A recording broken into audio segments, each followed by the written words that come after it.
What's up, people? Motis13 and here to give you the Retro Review 2.0 of Final Fantasy IX. You know it's good. I know it's good. So let's get into it. Now, as you know, as I said in Level Hub, we're going to start with how well it aged. Now, in comparison to that, this is a PlayStation game for the PlayStation, and it was on the last of the PlayStation era. It is pretty good for the PlayStation era's game. I mean, it's not going to make your eyes burn out of your head if that's what you're thinking. I mean, sure, the whole graphics of the game, I mean, they're not like super Metal Gear Solid 4 God of War standards, but I mean, they still have the understanding of the characters. They still have the ability to look at a character and know what he's holding, what he's doing, especially in the battle system where they up the graphics for the system, because you know the battle system's where you're mostly spending like a third of the entire game. So that, of course, that has to look good. So yeah, everything looks great. It's gonna give you that environmental feel, so you're not just looking at like square boxes, kind of like in Final Fantasy VII. But this is like the top pinnacle of the PlayStation era of Final Fantasy. It is good to look at. It is great in that aspect. I mean, like even the weapons they have, Final Fantasy is known for it. They keep the weapons in their hands, and every time you change a weapon, it changes the weapon in their hands. So you'll have that to look at, and it's pretty good. The one thing I don't understand about Final Fantasy, and this is just for Final Fantasy across the board, is why they don't like change the armor on the person.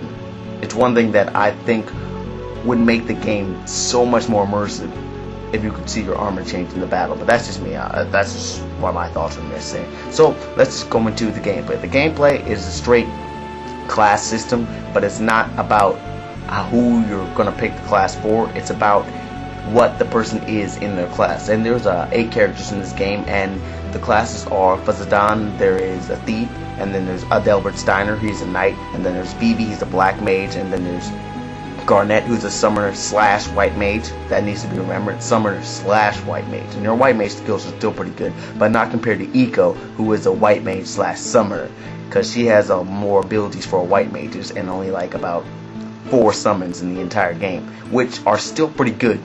So don't get me wrong, I mean, even though Garnet may have more summons than Eiko, she is still good in that terms of white maging and getting out those strong summons. And then there's Amarant, he's a monk, he has a lot of skills and a lot of claws that have really good status abilities. We'll get into that.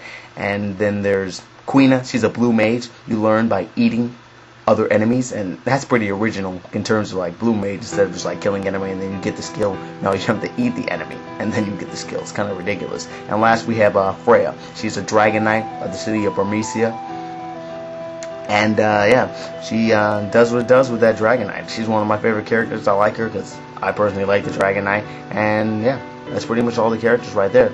And through that characters, you guys go through an epic journey. First, it's just about to capture the Garnet.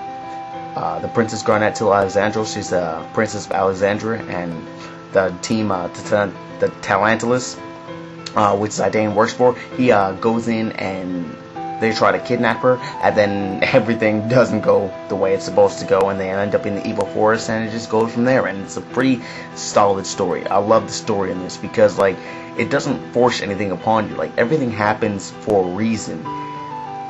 It's kind of different from Final Fantasy VIII because I felt like they forced a lot of stuff so they could make it happen.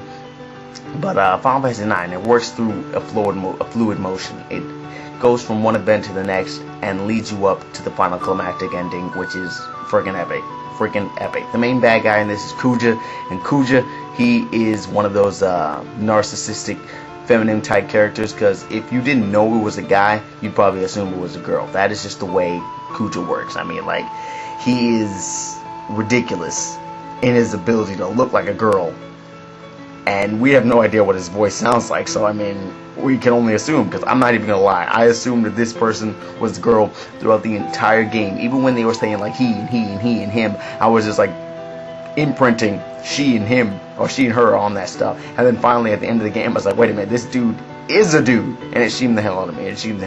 But that's just a different story. Now we come to the gameplay. There's a lot about this gameplay in terms of weapons and items. Weapons and items actually make your character, because each weapon has a specific ability, and each item has specific abilities which your character can learn. And in that, if you don't learn the full ability before you switch to a different item, you lose that ability. You don't have that ability. You have to master that ability before you can actually know it and switch to a different item. It's one thing that I didn't do right in the first time playing this game, and it freaking owned me. By the end of the game, I only had like half the skills I was supposed to have, and I was getting my ass handed to me. Each boss battle was like a freaking trial. But I guess that's the way they need to make it for the first people who play this game. But in the end, you want to learn your skills, because then you can equip your skills in this ability section where you can like socket abilities, so you can like get immunity from like blind or insomnia or silence, or give added abilities like increased health, increased mana, counterattack, stuff like that, increase thievery for like Zidane. And in the end, you want to make your person as best as possible, because it'll make the game so much easier. And speaking of games, there's also mini games in this. There's this thing called Tetra Master, which is a card game, which is probably one of the most confusing card games and confusing mini game in the entire Final Fantasy series, because I don't really understand it till this day. I mean, sure, I went to Dolly and I got that information, but I don't really understand it. I mean, like, I don't know what's like the adding or the additioning or the times, or like getting like which one will beat which one depending on the numbers. I don't know. It's nothing compared to Final Fantasy VIII's Triple Triad, because that thing was the best mini game besides Blitzball. Because I mean, like, it was actually a game.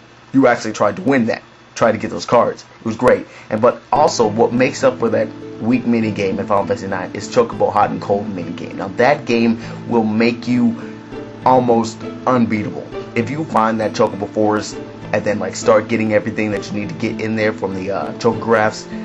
You will be set in that game. It'll give you all the secret items early on. This is once you're able to get out from Lindblum. This is the only hint I'm going to give you. If you can get out from Lindblum when you find that Chocobo Forest, then you'll be set, because you'll get a lot of items that you wouldn't be able to get normally in the game. And also, stealing is probably one of the greatest things in this game, because you can get items you were not going to be able to get or can't get for a while in the game. Because Zidane, he's always in your group, except for like when you do those scene changes where this group is in one place and this group is in another place, and then you can't do it. But then Zidane has the ability to steal, and usually you will have somebody in your group who can steal, that will get you those items, and you always want to try to steal. Even if it might seem like you'll never get it, you'll probably will. You just got to get those stock of those skills, like I said before. Now, this game is probably one of the games that I love the most, besides Final Fantasy VII on the PlayStation era. I mean, it had one of my favorite characters, Amory. He's a monk, and I love the monk class. I love the knight class, but Adelbert Steiner, he was kind of like, kind of sketchy in the beginning, because, I mean, I really didn't actually trust him or like him as a character. But this is a game that characters grow. They grow and change, and they become different people by the end of the story. Like, considering what happens in the story, you need to be able to change and like understand what's actually going on. And that's what I love about this story. These people have revelations, they understandings, and like they become better people. They become better people as you progress in the story. Now, this game is excellent. If you have a PlayStation, or if you have a PlayStation 3, which can play PlayStation games, which pretty much all of them can, you should get this game. It's probably cheap, unless you want to get like a non-greatest hits version, which is probably going to be a little bit more expensive. But hey, this game is one of the best Final Fantasies on the PlayStation. I mean, you can't go wrong with it. It's Final Fantasy IX. Get on it. I love the characters. I love the story. I love the bad guys. And it's just a pretty much good time. A lot of places to go, a lot of places to see, and you'll have a good time with it. Now, this is Mo Tuesday, signing out. Look forward to more of me. I definitely look forward to more of you guys. Peace.